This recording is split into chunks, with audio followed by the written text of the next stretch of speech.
সবাই কিরকম আছো? হোপফুলি ভালোই হবে। তো আজকে আছে জামাই ষষ্ঠী। তো সবার জামাই ষষ্ঠী কীরকম হলো তো সবাই বলো। তো আজকের সাথে ষষ্ঠী পুজোও আছে। তো আমাদের শ্বশুরবাড়িতে নিয়ম আছে কি ষষ্ঠী পুজো করা। তো ষষ্ঠী পুজো হলো আমার শাশুড়ি থেকে যেটা আমি জানলাম, বাচ্চাদের জন্যে মানে নিজের সন্তানের জন্যে মঙ্গলের জন্যে করা হয়।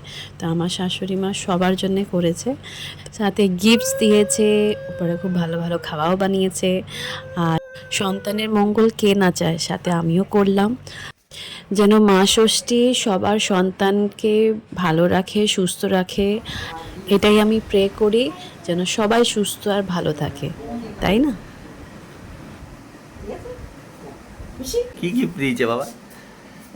একটা ড্রেস আর আমার কলা। Thank you, thank you, thank you. Hi, Mama.